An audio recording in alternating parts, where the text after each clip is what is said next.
प्रथम तुला वंदे तो कृपाळा, प्रथम तुला वंदे तो कृपाळा, गजानना गणराया, प्रथम तुला वंदे तो कृपाळा, प्रथम तुला वंदे तो कृपाळा, गजानना गणराया, प्रथम तुला वंदितो कृपाळा, विघ्न विनाशक गुणीजन पालक, विघ्न विनाशक गुणीजन पालक, दुरित तिमिरहारका, सुखकारक तू दुःख विदारक, सुखकारक तू दुःख विदारक, तूच तुझ्या सारखा, वक्रतुंड ब्रह्मांड नायका, वक्रतुंड ब्रह्मांड नायका, विनायका प्रभुराया, प्रथम तुला वंदितो कृपाळा, प्रथम तुला वंदितो कृपाळा, गजानना गणराया, प्रथम तुला वंदितो कृपाळा, प्रथम तुला वंदितो. हाय, हॅलो अँड नमस्कार. वेलकम टू इन्फोबॉट स्वामी या चॅनल. कसे आहात तुम्ही सगळे? आय होप तुम्ही सगळे मस्त असाल. जिथे असाल तिथे स्वस्त असाल व आपला इन्फोबॉट स्वामी या चॅनल तुम्ही बघत असाल. जे लोक फर्स्ट टाइम इन्फोबॉट स्वामी या चॅनल बघत आहेत त्यांना मी सांगू इच्छिते की इन्फोबॉट स्वामी आई हा एक स्पिरिच्युअल चॅनल आहे. यावर आपण हिंदू कल्चर मधील स्तोत्र मंत्र ग्रंथ उपासना शिकत असतो, स्पिरिच्युअल प्लेसेसला व्हिजिट करत असतो, स्पिरिच्युअल हिलिंग देखील आपण शिकत असतो व आपण सणावारांची माहिती देखील घेत असतो. तर आजचा व्हिडिओ तुम्ही बघा. बाकीचे पण जे ब्लॉग व्हिडिओज अवेलेबल आहेत आपल्या इन्फोबॉट स्वामी चॅनलवरती ते देखील तुम्ही बघा. आणि जर इन्फोबॉट स्वामी चॅनलची इन्फॉर्मेशन तुम्हाला युजफुल वाटत असेल, लाईफ चेंजिंग वाटत असेल तर इन्फोबॉट स्वामी चॅनलला तुम्ही लाईक, शेअर अँड सबस्क्राईब करा. दररोजच्या नोटिफिकेशन्स तुम्ही बेल आयकॉन प्रेस करून चेक करत राहा. चला तर मग व्हिडिओमध्ये पुढे जाऊया. Stay tune on Infobot Swami channel. ब्लॉगच्या सुरुवातीलाच एक प्रसन्न करणारं बाप्पाचं श्री गणेशाचं गाणं आपण ऐकलं असेल आणि तुमच्या लक्षात आलं असेल थंबनेल वरून आणि ह्या गाण्यावरून की आज आपण बाप्पाच्या आगमनाची तयारी कशी करायची आहे, काय शास्त्र आहे आणि काय रीतीभाती आपण पाळायच्या आहेत. बाप्पा आणताना घरी आणि बसवताना कशी तयारी करणार आहोत, की काय धार्मिक विधी पार पाडायचा आहे, काय संकल्प करायचा आहे, मूर्ती कशी निवडायची आहे, पंचांग कसं बघायचं आहे, शुभ मुहूर्त काय आहे, त्यानंतर बसवण्याची योग्य पद्धत काय आहे, पूजेची योग्य पद्धत काय आहे, हे सगळं काही आज आपण डिटेल इन्फोबॉट स्वामी या चॅनलवरती बघणार आहोत. आता काहींना ऑलरेडी माहिती असेल त्यांच्या घरी गणपती बसवला जातो परंपरानुसार, पण काही लोक फर्स्ट टाइम बसवत असतील त्यांच्या लाईफमध्ये तर त्यांनी हा व्हिडिओ नक्कीच ऐका. पण तरी देखील तुम्हाला माहिती असेल तरी काही गोष्टी जर तुमच्याकडून राहून गेल्या असतील तर हा आजचा व्हिडिओ तुम्ही पूर्ण ऐका. कदाचित तुम्हाला आठवण होऊ शकते की आपण गणपती बसवत असताना काही काही चुका करतो. तर महत्त्वाच्या टिप्स आणि डिटेल माहिती आज मी तुमच्याबरोबर इन्फोबॉट स्वामी चॅनलवरती शेअर करणार आहे. दरवर्षीच आपण बाप्पाच्या आगमनाची वाट बघत असतो, तयारी देखील खूप प्रसन्न मनाने करत असतो आणि बाप्पा आपल्या घरी आल्यानंतर एक वेगळं सकारात्मक प्रसन्न असं वातावरण आपल्या घरामध्ये निर्माण होतं. दरवर्षी भाद्रपद शुक्ल पक्षाच्या चतुर्थीला जी चतुर्थी येते त्याला गणेश चतुर्थी असे म्हणतात आणि याच दिवशी बाप्पांचे आगमन घरोघरी आणि संपूर्ण भारतामध्ये ह्या धर्तीवरती होत असते. त्याचप्रमाणे या वर्षी भाद्रपद शुक्ल पक्षाची चतुर्थी म्हणजे गणेश चतुर्थी जी आलेली आहे ती 27 ऑगस्ट 2025 ला आलेली आहे आणि त्या दिवशी आहे बुधवार.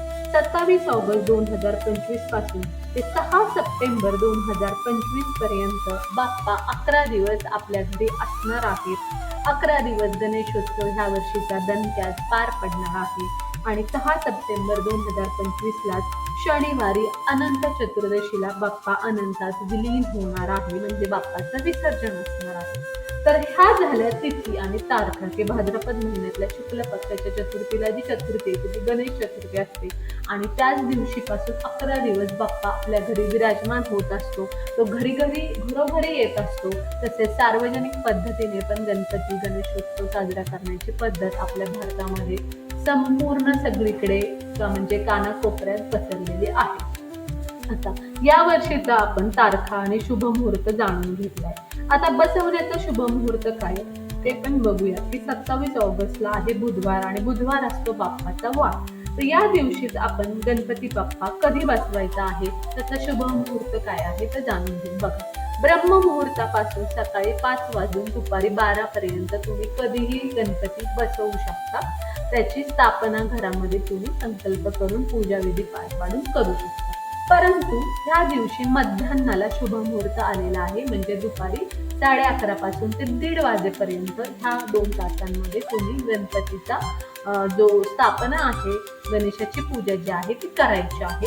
शक्यतो 1:30 वाजण्याच्या आत करा, पण ब्रह्ममुहूर्ताला सकाळी 5 नंतर दुपारी 1:30 वाजेपर्यंत कधीही केली तरी शुभ मुहूर्त असणार आहे. तसा तर हा संपूर्ण गणेश चतुर्थीचा जो दिवस आहे 27 ऑगस्टचा तो संपूर्ण शुभ आहे आणि ह्या शुभ मुहूर्ताविषयी शुभ दिवसाविषयी काही शंका नाही. परंतु त्यातली त्यात 11:30 ते 1:30 वाजेपर्यंतचा अत्यंत शुभ मुहूर्त असणार आहे मध्यान्हाचा. आणि मध्यान्हालाच गणपतीचा जन्म झाला होता, त्यामुळे ह्या वेळेस बसवलेला गणपती हा जास्त खुश असणार आहे. त्याच्या आधी जरी बसवला तरी बाप्पांना आपल्या घरी विराजमान व्हायला आवडणार आहे. आता जसं मी सांगितलं की गणेश चतुर्थी ही भाद्रपद महिन्यामध्ये येते, तर भाद्रपद महिन्यापासूनच दक्षिणायन सुरू होत असतं. शास्त्रानुसार दक्षिणायनातच सगळे काही देव आणि असुर जे आहेत त्यांच्यामध्ये युद्ध झाली आणि त्या सगळ्यामध्ये असुरांना देवांनी पराभूत केलेला आहे.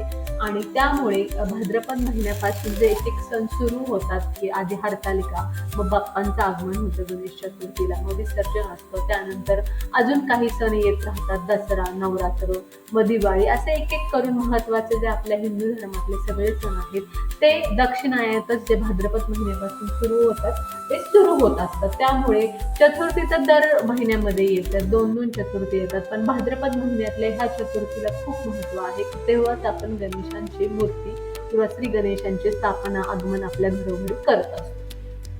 आता पंचांगानुसार आणि शास्त्रानुसार काय महत्व आहे ते जाणून घेऊ. जरी मी तुम्हाला शुभ मुहूर्त सांगितलेला आहे तरी तुम्ही ज्या भागामध्ये भारतामध्ये राहत असाल किंवा तुम्ही फॉरेन मध्ये राहताय, पण ज्या भागातून तुम्ही बिलॉंग करता इंडियातून, तर तिथलं तुम्ही प्रादेशिक पंचांग फॉलो करा आणि त्यात जो शुभ मुहूर्त दिलेला आहे गणेश स्थापनेचा गणेश चतुर्थीच्या दिवशी तो तुम्ही डोळे झाकून मान्य करा. जरी चॅनल थ्रू आता माहिती सांगितली गेली तरी तुम्ही पंचांगाला आधी महत्व द्या आणि त्यातलाच वेळ आणि काळ तुम्ही मान्य करून त्यानुसार तुम्ही गणपतीचा शुभ मुहूर्त एक ठरवून तेव्हा स्थापना आणि पूजा करा. तर प्रादेशिक पंचांगाला महत्व आहे. पंचांगामधली माहिती आणि शुभ मुहूर्त आपण फॉलो करायचा आहे. आता काय शास्त्रीय महत्व आहे गणेश स्थापनेचं किंवा गणेश चतुर्थीचं आणि 11 दिवस का असतो बाप्पा आपल्या घरोघरी ते जाणून घेऊया. तर शास्त्रीय दृष्ट्या शास्त्रामध्ये गणपतीला विघ्नहर्ता आणि मंगलकर्ता, सुखकर्ता, दुःखहर्ता मानले गेलेला आहे. तो 64 विद्यांचा नायक आहे, तो विद्यांचा महानायक आहे. 64 विद्या कलागुण त्याच्यामध्ये आहेत. तो निपुण आहे, तो बुद्धीचा कारक आहे, बुद्धिमत्तेचा तो कारक आहे, देवता आहे बुद्धीचा.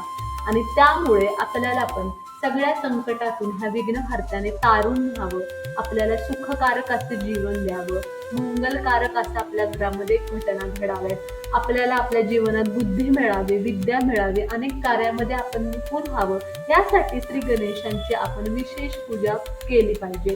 त्यामागे आपल्या जीवनातली सगळी संकट निघून जाणे ही भावना असते. तसेच आपण बुद्धिवान होणे, आपल्या घरातली मुलं बाळ बुद्धिवान होणे, प्रत्येक कार्यात आपल्याला सक्सेस मिळणे, निपुण होणे, ही भावना असते. म्हणून बाप्पाला आपण शास्त्रानुसार शरण जायचं आहे. तो विघ्नहर्ता आहे, तो सुखकर्ता दुःखहर्ता आहे, तो मंगल करता आहे. त्यामुळे ह्या बुद्धीच्या देवतेला आपण ह्या भाद्रपद महिन्यातल्या गणेश चतुर्थीला शरण जायचं. 11 दिवस त्याची आपण यथोच्च पूजा करायची शास्त्रीय पद्धतीने. त्याचे लाड पुरवायचे आहेत आपल्या घरी त्याची स्थापना करून, आणि आपण त्याला शरण जाऊन त्याची पूजा करायची आहे आपल्या घरामध्ये. आता अनेक घरांमध्ये गणपतीची मूर्ती जी असते, जी बाजारामध्ये मार्केटमध्ये मिळते, ती आणली जात नाही. आणि काहींच्या घरामध्ये जो पारंपरिक गणपती आहे, चांदीचा, सोन्याचा, पंचधातूचा किंवा अजून कुठल्या धातूचा असेल, त्याची स्थापना केली जाते आणि त्यालाच पाटावरती चौरंगावरती बसवलं जातं शास्त्रीय पद्धतीने. वस्त्र याचे हंतरून, हार, फुलं, दुर्वा अर्पण करून आणि त्याची पूजा केली जाते 11 दिवस. कुठे 1.5 दिवस, कुठे 3 दिवस, कुठे 5 दिवस, कुठे 7 दिवस, तर कुठे पूर्ण 10 ते 11 दिवस चालतात. तर आपल्या घरामध्ये जी पद्धत आहे त्यानुसार तुम्ही करा. मूर्ती जरी नाही आणली तुम्ही, मातीची, शाडूची, इको फ्रेंडली किंवा अजून कसल्या वेगळ्या मूर्ती बाजारात मिळतात, जी तुम्हाला राईट वाटते, तर ती मूर्ती जरी नाही आणली तरी तुमच्याकडे जी घरामध्ये मूर्ती अवेलेबल आहे देवघरात, त्याची तुम्ही 11 दिवस पूजा केली, त्याची स्थापना केली 11 दिवस, तरी देखील चालते. स्थापना न करता 11 दिवस तुम्ही जर रोज त्याची पूजा करून देवघरात मांडलं, त्याला हार, फुलं, दुर्वा अर्पण करून, तरी देखील चालतं. आता शास्त्रोक्त पद्धतीने मूर्ती आणणे, त्याची 11 दिवस स्थापना करणे, 11 दिवस त्याला आळवणे, त्याची उपासना करणे आणि त्याला 11व्या दिवशी विसर्जन करणे, हे महत्व आहे भाद्रपद महिन्यामध्ये. पण काही जण नाही आणत तरी आपण उपासना करायची आहे घरामध्ये जी मूर्ती अवेलेबल आहे त्याची. आता मूर्ती कोणती सिलेक्ट करायची ते देखील आपण बघूयात आणि शास्त्रीय पद्धत काय आहे ते देखील जाणून घेऊयात. तर जसं मी आधी सांगितलं की मार्केटमध्ये अनेक वेगवेगळ्या मूर्ती अवेलेबल आहेत, परंतु आत्ताचा जो काळ आहे आपला, जो सगळीकडे पोल्युटेड आहे, पोल्युशन आहे, नदीमध्ये प्रदूषण होत आहे, पाण्यामध्ये प्रदूषण होत आहे आणि अनेक प्रकारे जेव्हा आपले सणवार होऊन जातात किंवा गणेशोत्सव होऊन जातो, तेव्हा आपली नदी घाण होत असते मूर्त्यांमुळे किंवा निर्माल्य जे आपण टाकून देतो त्यामुळे. तर आपण इको फ्रेंडली मूर्ती आणायची आहे. शाडूच्या मातीची किंवा साध्या मातीची मूर्ती आणायची, जी पटकन नदीमध्ये, पाण्यामध्ये किंवा ज्या पाण्यात तुम्ही विसर्जन कराल त्यामध्ये ती विरघळून जाईल अशी इको फ्रेंडली मूर्ती आणायची आहे. किंवा तुम्हाला घरी बनवता येत असेल तर ती आणायची आहे. साध्या शाडूची मूर्ती आणा, शाडूच्या मातीची इको फ्रेंडली मूर्ती. किंवा तुम्ही कुंभाराकडे ज्या मूर्ती मिळतात, ज्या पटकन विरघळतात, मातीच्या असतात, त्या मूर्त्या आणा. शक्यतो प्लॅस्टर ऑफ पॅरिसची आणू नका. आय नो प्लॅस्टर ऑफ पॅरिसची खूप सुबक मूर्ती असते, पण ती इको फ्रेंडली नसते. त्यामुळे साध्या मातीची मूर्ती आणा, शाडूच्या मातीची मूर्ती आणा, जी पटकन विरघळून जाईल पाण्यामध्ये विसर्जन केल्यानंतर. अशी मूर्तीची स्थापना आपण आपल्या घरात करायची आहे. आता मूर्तीची उंची किती असावी, तर साधारण 5 फुटांपासून 5 इंचांपासून 15 इंचांपर्यंतची मूर्ती आपण घरामध्ये स्थापना करायची आहे. खूप छोटी पण नाही, खूप मोठी पण नाही, तर मध्यम आकाराची मूर्ती मिनिमम 5 इंचांपासून ते 15 इंचांपर्यंतची मूर्ती बसवायची आहे. त्याचं मागचं कारण आहे की खूप मोठी मूर्ती आणू नये, कारण हेळसांड होऊ शकते आणि तेवढ्या मूर्तीला आपल्याला उचल साचल करता येत नाही. विसर्जनाच्या वेळेस पण हेळसांड होऊ शकते. घरामध्ये पण आपल्याकडे तेवढी जागा अवेलेबल असेल असं नाही. त्यामुळे खूप उंच आणि मोठी मूर्ती आणू नका. इको फ्रेंडली साधी मूर्ती, सुबक साधी मूर्ती, एकदंत असलेली, म्हणजे एक दात तुटलेला आणि एकच दात अवेलेबल असलेला, आणि डाव्या सोंडेची मूर्ती आणायची आहे घरामध्ये. उजव्या सोंडेची आणू नका, त्याला खूप जास्त शास्त्र आणि सोहळा आहे. त्यामुळे शक्यतो उजव्या सोंडेचा गणपती घरात कधी बसवू नका. डाव्या सोंडेचा मूर्ती असलेलाच बाप्पा घरी आणायचा आहे आणि साधारण 5 इंचांपासून 15 इंचांपर्यंतचा बाप्पा आपण घरामध्ये आणायचा आहे. जास्त मोठ्या उंचीचा बाप्पा गणेशाची मूर्ती स्थापना करायची नाही, आणायची नाही. शक्यतो ही मूर्ती आपण बाजारामध्ये, मार्केटमध्ये, मॉलमध्ये किंवा तुम्ही जिथे कुठे राहताय, शहरात राहताय, गावात राहताय, जिथे अवेलेबल असतील तिथे तुम्ही साधारण 1 आठवडाभर, 8 दिवस, 5 ते 8 दिवस आधी जाऊन सिलेक्ट करा. ती मूर्ती नीट न्याहाळा, नीट बघा की त्याचा कलर आपल्या कलर सारखा, मातीसारखा ब्राऊन आहे का नाही. आपल्या जो स्किन टोन असतो त्या स्किन टोनची मूर्ती घ्यावी, कारण आपल्या धातूपासून, मातीतून आपण आले तर त्याच धातूचा आपला बाप्पा पण आहे. तशाच मातीची मूर्ती आपण आणायची आहे, जी आपल्याला इको फ्रेंडली आणि आपल्या रिलेट होईल, कनेक्ट होईल आपल्या आत्म्याशी अशा रंगाची मूर्ती आणायची आहे. ती एकदंत मूर्ती असली पाहिजे, डाव्या सोंडेची असली पाहिजे. त्याच्या एक हात आशीर्वाद देणारा असला पाहिजे, एक हात त्याच्यावर मोदक ठेवता येईल असा उपडा असला पाहिजे, एक हात त्याने आशीर्वाद देणारा असला पाहिजे. आणि तो मस्तपैकी आसनावर बसलेला पाहिजे. आसनावर बसलेला बाप्पा आपण सिलेक्ट करायचा आहे, की एक पाय मुडपून बसलेला आहे किंवा दोन्ही पायांची घडी घालून नीट मांडे घालून बसलेला आसनस्थ असलेला आणायचा आहे, ज्याच्या कडेला उंदीर पण आहे आणि त्याच्यावरती मुकुट आहे त्या बाप्पाला, असा बाप्पा आपण घरी आणायचा आहे. आणि 4 हातांचा आणला तरी चालतो, 2 हातांचा आणला तरी चालतो. सोवळं पितांबर तुमच्या आवडीनुसार रंग सिलेक्ट करा. पिवळं पितांबर, लाल पितांबर, निळं, अजून केशरी, ऑरेंज तुम्हाला जे वाटतं ते. फक्त काळ्या पितांबराचा वगैरे सिलेक्ट करू नका. खूप डार्क हिरव्या पण पितांबराचं सिलेक्ट करू नका. इको फ्रेंडली आणि डोळ्यांना जे प्रसन्नता देणारे कलर आहेत, पिवळा, केशरी, गुलाबी, लाल, अशाच ह्याचा आपण सिलेक्ट करायचा आहे पितांबर असलेला. त्याला जानवं असलं पाहिजे, आपण जानवं घालणार आहोत तरी पण त्या मूर्तीला पण जानवं काढलेलं पाहिजे. आणि डाव्या सोंडेचाच गणेश बाप्पा तुम्ही आणायचा आहे. उजव्या सोंडेचा एकदंत असलेला गणेश आणू नका, डाव्या सोंडेचा एकदंत गणपती आणायचा आहे. आता काही जण उभा गणपती बसवतात, काही जण अभय मुद्रा गणपती बसवतात, काही जण वेगवेगळ्या मंडळांचे जे गणपती असतात, दगडूशेठ गणपती, त्याच्यानंतर शारदा गणपती किंवा अजून वेगवेगळ्या रूपातला, स्वामींच्या रूपातला गणपती, कोण विष्णूंच्या रूपातला गणपती, कोण अजून कुठल्या आवडीनुसार आणतात आणि उभी मूर्ती आणतात. तर उभी मूर्ती शक्यता आणू नये, कारण आपण त्याची स्थापना घरामध्ये करणार आहोत. त्यामुळे तुम्ही उभी मूर्ती आणू नका. काहींची त्याच्या मागे अशी भावना आहे की उभा गणपती म्हणजे व्यापार आणि प्रगतीचा कारक असतो, बसलेला गणपती घरातील सुख शांतीचा कारक असतो, अभिमुद्रेतला गणपती भय निवारण करण्यासाठी, असं वेगवेगळ्या लोकांच्या त्याच्या मागे कॉन्सेप्ट, संकल्पना आहेत. ते काही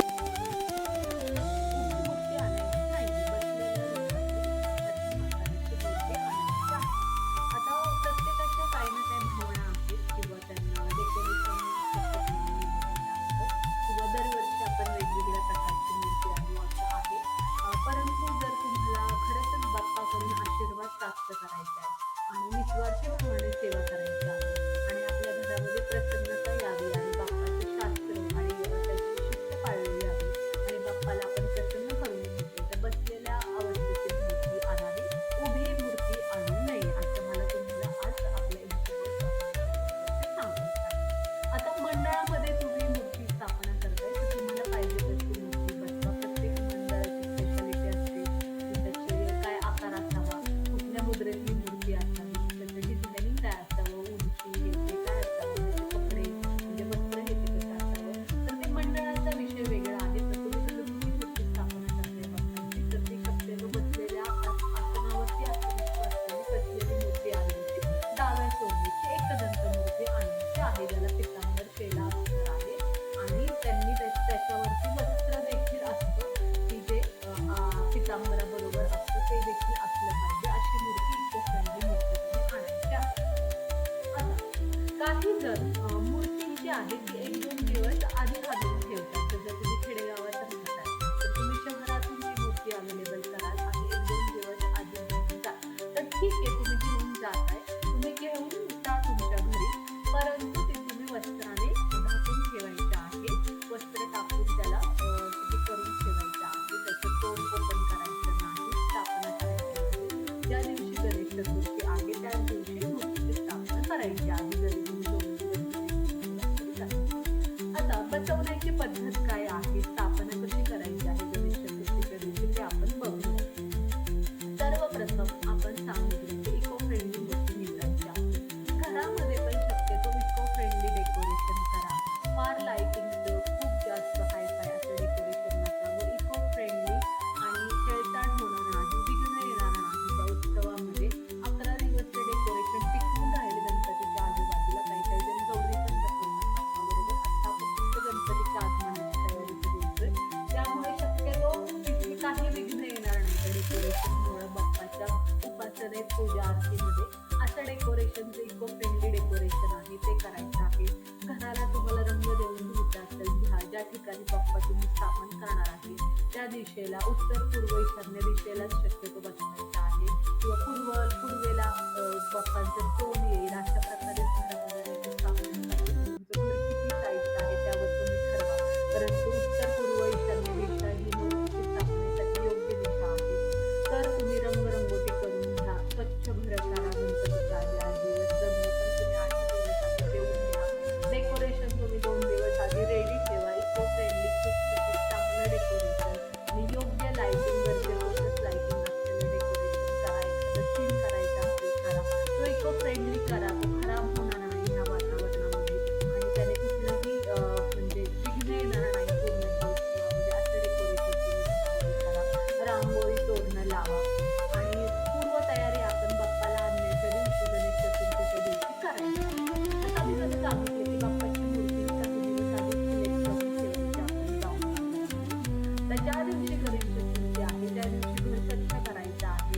घरामध्ये सगळी गोमूत्र तिथे शिंपडायचं आहे. आपलं डेकोरेशन जागा रेडी पाहिजे बाप्पाला आणण्याची. घरातली ज्या दिवशी पूजा आहे ते उरकायची आहे, बर्तन उरकायची आहे.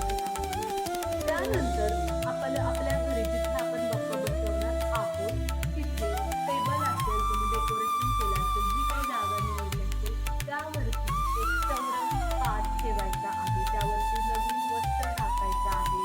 लाल कलरचं, ऑरेंज कलरचं, पिंक कलरचं, पिवळ्या कलरचं असं वस्त्र टाकायचं आहे आणि तिथे रेडी करून ठेवायचं. स्वस्तिक काढून त्या स्वस्तिकला हळदी कुंकू अर्पण करून तिथे बाप्पा आणून आपण तिथे पूजा विधी करून त्याची स्थापना करणार आहोत. हे गणपती आणायला जाण्याच्या आधीच आपण घरात करून ठेवायचे किंवा आदल्या दिवशी करून ठेवायचं आहे.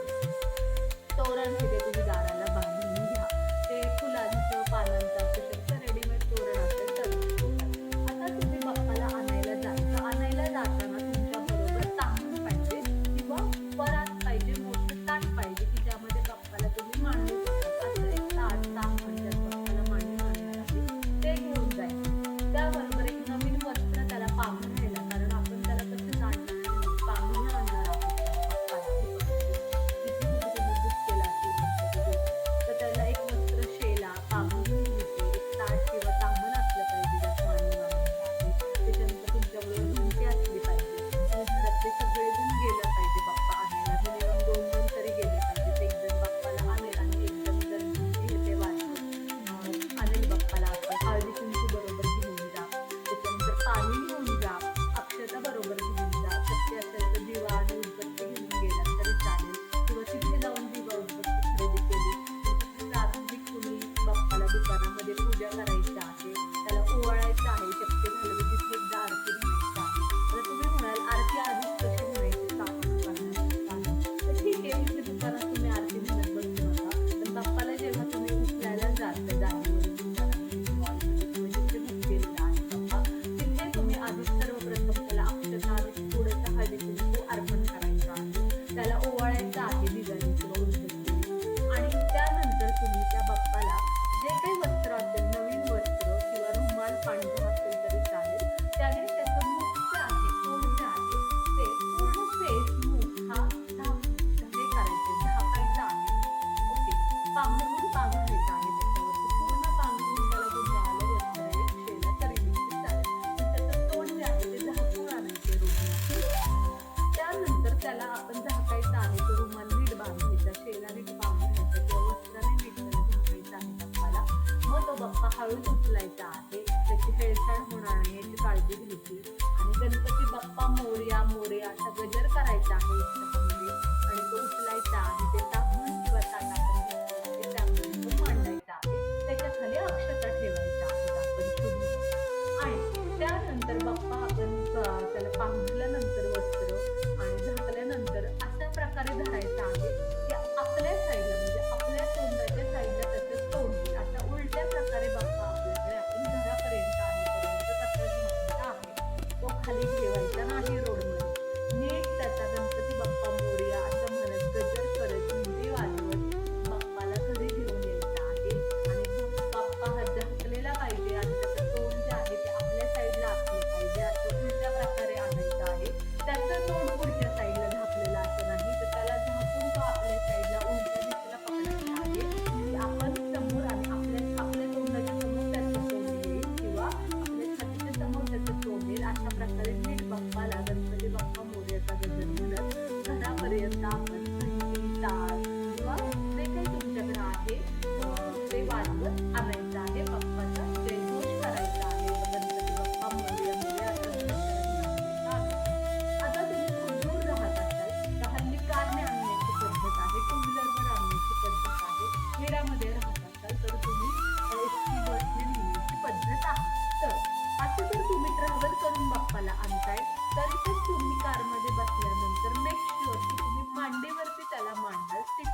त्यानंतर उतरायचं आहे घर आल्यानंतर आपलं. तर बाप्पाचा गजर करत आपण घरापर्यंत न्यायचा आहे त्याला. लेडीज रेडी पाहिजे त्याची आरती उतरायला आणि लहान मुलं बाप्पाचा गजर आपण करत राहायचे, डीजे वाजवत राहायचं आहे. उलट्याच अवस्थेत आपण त्याला उभं घेऊन थांबायचं घराच्या बाहेर आणि घरातल्या लेडीज ज्या आहेत त्या तुमच्या पायावर पाणी टाकतील त्यानंतर आणि तुकडा उतरवून टाकायचा आहे बाप्पावरून आणि तुमच्यावरून आणि लहान मुलांवरून. आणि त्यानंतर तरी देखील बाप्पाचं तोंड ओपन करायचं नाही, त्याला आपण घरामध्ये प्रवेश करायचा स्वागत करून. गणपती बाप्पा मोरया असं म्हणत आपण घरामध्ये त्याला आणायचं आहे बाप्पाला आणि उत्तर पूर्व ईशान्य दिशेला तात्पुरतं त्याला मांडायचं किंवा पूर्वाभिमुख असं पूर्वेच्या साईडला तोंड करून त्याला मांडायचं आहे. त्याचं ते नृत्य दाखवलेलं आहे वस्तूंनी, ते काढायचं नाही आहे. एवढं आपण घरी आलेपर्यंत गणेश चतुर्थीच्या दिवशी करायचं. आता आणल्यानंतर आपण त्याची स्थापना स्वतः करू शकतो. तुम्हाला जर पूजा आणि मंत्र येत असतील तर, नाही तर ब्राह्मण बोलवा आणि शास्त्रोक्त पद्धतीने पूजा करून तुम्ही तिथे ठरवले तिथे योग्य प्रकारे अभिषेक करून पूजाविधी करून गणपती बाप्पाची स्थापना करायची आहे. आता जसं मी सांगितले की ते झाकून आणायचं आहे. त्यानंतर आपण घरी आल्यानंतर शुभमुहूर्त जो सांगितलेला आहे त्याच्या आधीच आपण अर्धा एक तास बाप्पाला घरी घेऊन यायचं आहे. नीट आणायचं न करता. मग घरी आणल्यानंतर त्याला आपण स्थापना करण्याआधी कलश रेडी ठेवायचा आहे. कलशामध्ये पाण्याने भरलेला घडा किंवा कलश पाहिजे किंवा लोटी पाहिजे. त्यामध्ये आपण अक्षता, हळदी कुंकू आणि एक शिक्का नारळ टाकायचं आहे. त्यामध्ये नारळ ठेवायचा आहे त्या कलशावरती. त्याला तुम्ही आंब्याची किंवा विड्याची 3 ते 5 पानं पण ठेवू शकता. सगळीकडे स्वस्तिक हळदी कुंकू काढायचा आहे. पत्री, दुर्वा, हार, फुलं त्याला लावायचे आहेत त्या कलशावर. तो कलश म्हणजे समजायचा आहे की श्री हरी विष्णू नारायण आहे. काही जण हा कलश म्हणजे बाप्पा म्हणून पण स्थापना करतात. तुमची जी काही मान्यता असते तो बाप्पा आहे किंवा श्री हरी विष्णू नारायण आहे, जे काही तुमची मान्यता आहे ते तुम्ही समजा. पण हा कलश रेडी ठेवा. त्याच्यात सगळं नारळ, पत्री, दुर्वा, हार, फुलं, पाणी आणि हळदी कुंकू स्वस्तिक काढून एका साईडला तुम्ही ठेवायचं आहे. डाव्या किंवा उजव्या जिथे गणपती बसवणार आहे. पुढे गौरी पण बसवायचे असतात ते योग्य ठिकाणी ठेवा. त्या 11 दिवस कलश हलवायचा नाही. त्यानंतर आपण जो बाप्पा आणलेला आहे त्याचा आपण अभिषेक करायचा आहे. पण हा अभिषेक करण्याआधी आपण योग्य ठिकाणी बसायचं. पूर्वेला जिथे आपण पूजा करणार आहोत पूर्वेला आपलं तोंड आलं तांबून घ्यायचं आहे आपण आणि त्या तांबणामध्ये आपण ताजं 3 पळ्या पाणी सोडायचं आहे. श्री गणेश गायत्री मंत्र म्हणायचा. हे तुम्ही सगळे विधी ब्राह्मणाकडून करू शकता. स्वतःला येतात कोणी आता सांगते ते फॉलो करत गेले तरी चालेल. 3 पळ्या पाणी सोडून श्री गणेश गायत्री मंत्र गणेश गायत्री मंत्र आपल्या सगळ्यांना माहिती आहे.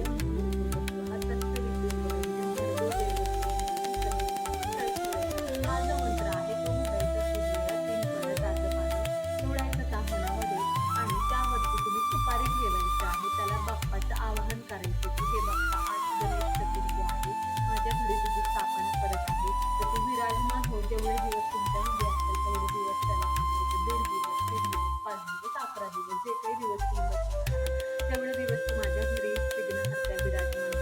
मी केलेली ती पूजा अर्चना स्वीकार करते चरण. प्रसन्न हो, मला माझ्या कुटुंबाला रक्षा कवच सगळ्या संकटातून विघ्नातून बाहेर काढ आणि असाच दरवर्षी माझ्या घरी येत राहा, मला तुझा आशीर्वाद देत राहा.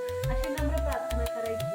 तर सुपारीची आपण पूजा करायची पाण्याने, दही, दुधाने किंवा पंचामृताने तुम्हाला दे शकते. ती सुपारी देखील एका सिक्क्यावरती हळदी कुंकू लावून ठेवायची साईडला. गणपती जिथे आपण स्थापन करणार आहे त्या चौरंगावरती येतात. चौरंग कसा रेडी करायचा आधी सांगितलं आहे. कलश पण कसा रेडी करायचं सांगितलं. आता घरामध्ये जी गणपतीची छोटीशी मूर्ती असेल, चांदीची असेल, पितळेची असेल, पंचधातूची असेल, जी मूर्ती आहे त्याचा पण सेम अभिषेक करायचा सुपारीचा केला आणि जो मंत्र मी सांगितला गणेश गायत्री मंत्र तो तुम्ही म्हणायचा आहे. आता ओम गणाधिपतये नमः मंगल मूर्ती गणपती माझ्या घरी मंगल कार्य साध्य करा असं जरी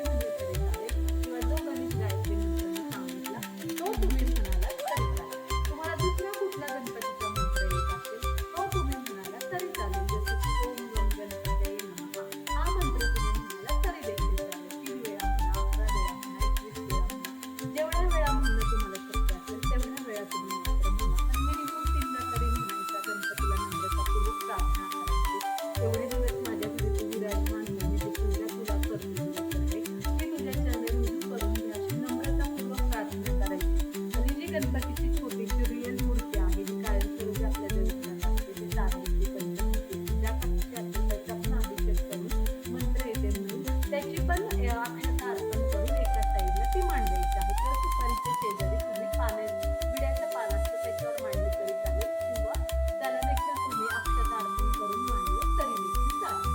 आता काही गायत्री मंत्र वेगळे पण आहेत, जसे ओम एकदंताय विद्महे वक्रतुंडाय धीमहि हा पण सांगितलं.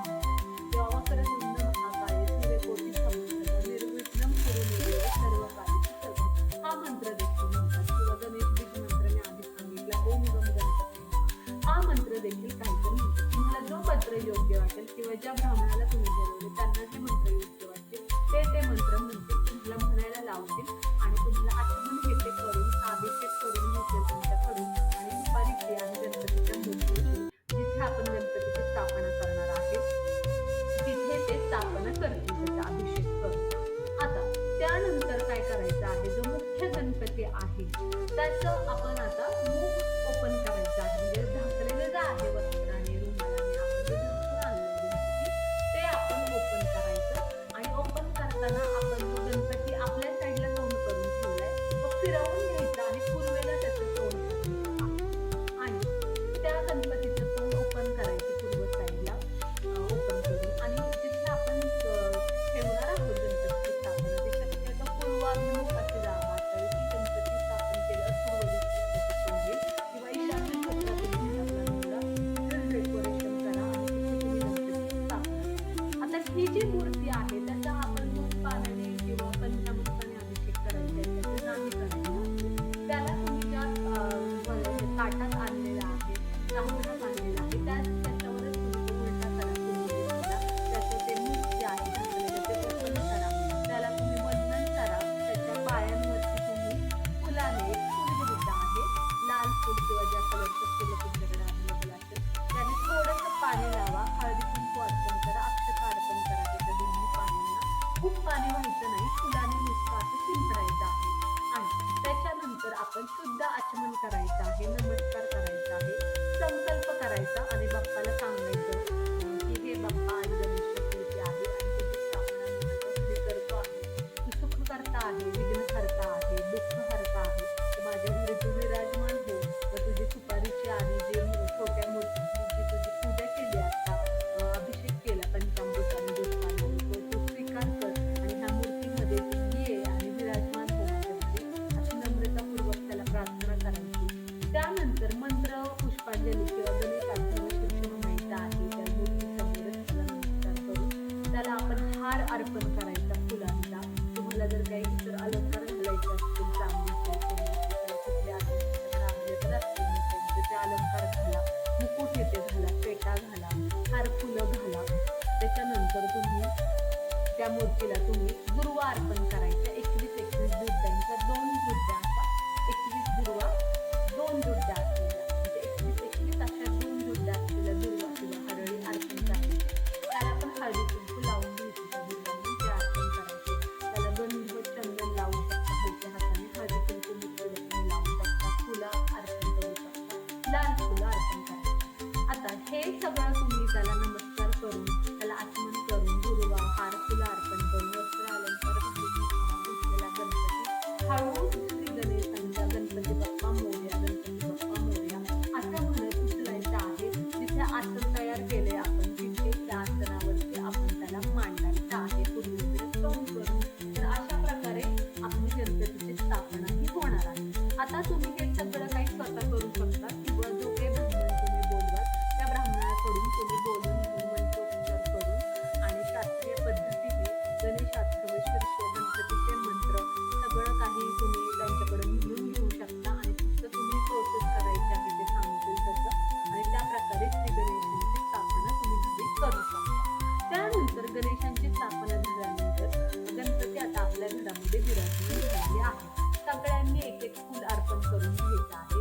दुर्वा मी सांगितल्या 21 अशा 2 जुड्या ज्याला हळदी कुंकूच्या दुर्वांना आपण लावलेल्या आहेत अशा 2 जुड्या गणपतीला अर्पण करायची, लाल फुलं अर्पण करायची, दुर्वांचा पूर्ण हार तुम्ही अर्पण केला तुम्हाला शक्य असेल ते अर्पण करायचे, शमीपत्र अर्पण करायचे, बेलपत्र अर्पण करायचं आहे, लाल जास्वंदीचे किंवा लाल गुलाबाचे किंवा कोणत्याही कलरचं फुल जे लाल रंगाचं आहे ते तुम्ही बाप्पाला अर्पण करायचं आहे. तुमच्या तुमच्याकडे जे काही वस्त्र अलंकार असतं ते देखील तुम्ही अर्पण करायचे आहे. हे झालं गणपती स्थापन झाल्यानंतर. तुम्हाला अजून कडेने एखादं वस्त्र घालायचं असेल घालू शकता. मुकुट वगैरे घालायचं असेल, खूप हलक्या हाताने काळजी घेत छेडछाड न करता तुम्ही हे करायचं. त्यानंतर घरात सगळ्यांनी त्याला फुलं दुर्वा अर्पण करून नमस्कार करा, सगळ्यांनी प्रार्थना म्हणायची आहे. त्यानंतर आपण दीप आरती करून गणपती स्तोत्र म्हणायचं आहे. मधून एक अथर्वशीर्ष ऑलरेडी आपण म्हणलं आहे ते म्हणायचं आहे. त्यानंतर गणपतीची जी आरती आहे सुख करता दुःख करता ती म्हणायची आहे. आणि देवीची आरती दुर्गे देवी, महादेवांची लक्ष्मी विक्राळाची आरती, अशा 3 आरत्या म्हणायच्या. अजून गणपतीच्या 2 आरत्या येत असतील त्या देखील तुम्ही म्हणायच्या आहेत. तर अशा प्रकारे गणपतीची स्थापना ही आरती केल्यानंतर पूर्ण झालेली आहे. त्यानंतर आपण गणपतीला पूर्ण नैवेद्य दाखवायचा आहे. जसे की गोडाधोडाचा नैवेद्य, पुरणपोळीचा नैवेद्य तुम्ही दाखवू शकता किंवा बासुंदीचा, पोळीचा नैवेद्य, वरण भाताचा नैवेद्य दाखवू शकता. तुम्हाला जे पारंपरिक पदार्थ करायचे आहेत ते दाखवा. पण त्या दिवशी तुम्ही 21 मोदकांचा नैवेद्य दाखवायचा आहे बाप्पाला. 21 मोदकांचा नैवेद्य हा मॅन्डेटरी आहे. बाप्पाला मोदक खूप प्रिय आहे. त्यामुळे बाप्पाच्या नैवेद्यामध्ये 21 मोदकांचा नैवेद्य हा पहिल्या दिवशी देखील घरी स्थापन केलेला दाखवायचा आहे. पेढ्यांचा नैवेद्य दाखवला तरी चालतो, ते जे तुम्ही अर्पण करा, पण मोदक अर्पण करायचे आहेत. आणि गोडाधोडाचा जो काही घरामध्ये तुम्ही पूर्ण स्वयंपाक कराल तर वरण भात, गोड काहीतरी बासुंदी, शिरा, खीर किंवा पुरणपोळी असलं पाहिजे. वरण भात, कुरडई, भाकरी, भजी, सगळे पदार्थ जे आपल्या नीट पारंपरिक ते सगळे पदार्थ तुम्ही अर्पण करायचे आहेत. त्याचं नैवेद्य बाप्पाला दाखवायचं. बाप्पाला नैवेद्य दाखवल्याशिवाय आपण काही खायचं नाही. बाप्पाची स्थापना होईपर्यंत आपण उपवास धरायचा आहे. मोदक तर अजिबात खायचं नाही. बाप्पाला तो नैवेद्य दाखवूनच मोदक खायचं. बर्फीचा किंवा पेढ्यांचा नैवेद्य देखील बाप्पाला चालतो, पण मोदकाचा नैवेद्य गरजेचं आहे. या दिवशी गणपती बसल्यानंतर नैवेद्य इथे दाखवून झाल्यानंतर त्याची पूर्ण स्थापना झालेली आहे. आता संध्याकाळी पण त्या दिवशी आरती करायची आहे. त्यानंतर दररोज तुम्हाला सकाळी आणि संध्याकाळी अशी एकदा आरती करायची आहे. गणपतीची केली किंवा 3 ते 5 केल्या तरी चालते. आणि ह्या 10 ते 11 दिवसात 3 वेळा तुम्हाला 21 मोदकांचा नैवेद्य दाखवायचा आहे. आणि दररोज सकाळी आरती करून झाल्यानंतर किंवा आरती करताना हार, फुलं आणि दुर्वा बदलायच्या आहेत. आणि दररोज नवीन दुर्वा आणि हार, फुलं नवीन अर्पण करायचे आहे. मूर्तीची छेडछाड करायची नाही. आता काहींना असा प्रश्न पडू शकतो, जर स्थापना करताना किंवा आणताना गणपतीची मूर्ती छेडछाड झाली आणि जर कुठला अवयव गणपतीचा बाप्पाचा निघून आला तर काय करायचं? फॉर एक्झाम्पल छेडछाडमध्ये हात निसटला, तोंड निसटली किंवा कुठला दुसरा पार्ट निसटला, दात तिथे निसटला बाप्पाचं, तर काय करायचं? तर अशा परिस्थितीमध्ये ती मूर्ती भंगलेली असते, पण आपण ती टाकून देऊ शकत नाही, कारण आपण तिला घरी विराजमान करण्यासाठी बाळगत गावी टाकलेलं आहे. त्या क्षणी आपण बाप्पाची माफी मागायची, असं चुकून छेडछाड करताना झालेला आहे बाप्पा, तरी देखील तू विराजमान हो. आणि जिथे तुला छेडछाड होऊन दुखापत झालेली आहे तिथे मी नवीन रुमालाने, नवीन वस्त्राने तुला बांधतो आहे आणि तिथे दुर्वा आणि फुलं अर्पण करतो आहे. आणि तुला मी माफी मागतो की पुन्हा असे चूक होणार नाही, की तू समजून घे चूक आणि तरी देखील विराजमान हो, असं बाप्पाला म्हणायचं. आणि हात जर निसटला असेल तर तो हात एका नवीन रुमालाने, नवीन वस्त्राने बांधायचा आणि त्या हातावरती दुर्वा अर्पण करायच्या, फुलं अर्पण करायची, पाणी शिंपडायचं आणि बाप्पाचे जे मंत्र येत आहेत ते माफी मागून म्हणायचे 21 वेळा. आणि तरी देखील तीच मूर्ती आपण स्थापन करायची आहे. आता काहींना असं वाटू शकतं, जर ही मूर्ती भंगली तर ती कशी स्थापन करायची? तर बघा, मूर्तीमध्ये आजकाल बाजारामध्ये मिळावट असते, त्यामुळे चुकून असं होऊ शकतं, कधीतरी नाही होणार शक्यतो, पण झालं तर ती मूर्ती आपण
गरजेचं आहे, पण ते घरी आणल्यानंतर झालं असेल तर तुम्हाला दुकानात, स्टोअरमध्ये, मॉलमध्ये लक्षात येते असं असं झालेलं आहे. तिथे बदलून घ्यायची, दुसरी घ्यायची. तर तिथं काय तुम्ही हे करत बसू नका, वाद घालत बसू नका. दुकानदार तुम्हाला म्हणाले त्यांचे पैसे आता वेगळे लागतील, तुम्ही नवीन घ्या, साधी घ्या, पण दुसरी आणा दुकानात. पण जर घरी आणताना तुमच्या हातून झालं तर मग ती तशीच ठेवू नका घरात. तर त्याला तुम्ही वस्त्राने बांधून घ्या, माफी मागा आणि त्याच मूर्तीची स्थापना करा. तर अशा प्रकारे बाप्पाची स्थापना आपण करायची आहे. उत्साहात आपण बाप्पाच्या, गणपती बाप्पा मोरयाचा जय जयकार करायचा आहे. सगळा नैवेद्य दाखवायचा आहे, मोदकाचा नैवेद्य विशेष दाखवायचा आहे. आणि अशा प्रकारे आपण इको फ्रेंडली गणेश मूर्ती घरी आणून शास्त्रीय पद्धतीने आरती हे ते करून, त्याची स्थापना करून, मंत्रोच्चार करून, गणेशाचे वैशिष्ट्य पठण करून, बाप्पाला विनंती प्रार्थना करून, वाजत गाजत दुर्वा आरतीला अर्पण करून, मोदकाचा नैवेद्य दाखवून बाप्पाला आपल्याशी आपण विराजमान करायचं आहे. तर ही तयारी आणि ह्या टिप्स तुम्हाला कशी वाटली माहिती नक्की मला कळवा. अशा प्रकारे तुमच्या घरी बाप्पा स्थापन करा. तुम्हाला वेगळी पद्धत दिली असेल तर त्या प्रकारे करा आणि मला देखील तुम्ही काही टिप्स देता येत असतील तर द्या. आणि तुम्हाला जर इतर काही प्रश्न असतील, डाऊट्स असतील बाप्पाच्या आगमनाविषयी, तयारीविषयी मला नक्की विचारा. मंत्र हे ते विचारायचे असतील, स्तोत्र तर ते पण विचारा कमेंटद्वारे. तर तुम्ही बाप्पाची स्थापना मी सांगितली त्या प्रकारे करा आणि गणपतीचा हा गणेशोत्सव सगळ्यांना भरभराट देणारा, सुखी करणारा, प्रसन्न करणारा असं जाऊ, असं देखील सगळ्यांच्या बाप्पाच्या चरणी प्रार्थना करते आणि आजचा कंटेंट मी एंड करते. तर आपण भेटूयात नवीन व्हिडिओमध्ये नवीन माहितीसह. तोपर्यंत स्टे ट्यून सोबत सॉन्ग येईल. गणपती बाप्पा मोरया, पुढच्या वर्षी लवकर या. गणपती बाप्पा मोरया, पुढच्या वर्षी लवकर या. भक्तांच्या आशेला धावून या बाप्पा. गणपती बाप्पा मोरया, मंगलमूर्ती मोरया. गणपती बाप्पा मोरया, मंगलमूर्ती मोरया. लाडक्या बाप्पाचे नाव घ्यावं मोरया. विघ्नहर्त्याचे नाव घ्यावं मोरया. मोदकाचा नैवेद्य द्यावं मोरया. फुलांची ओटी अर्पण करा मोरया. भक्ती भावाने गारे मोरया. मोरया मोरया, गणपती बाप्पा मोरया. मंगलमूर्ती मोरया. गणपती बाप्पा मोरया. तर आपल्या सगळ्यांना गणेशोत्सवाच्या शुभेच्छा. बाप्पा आपल्याला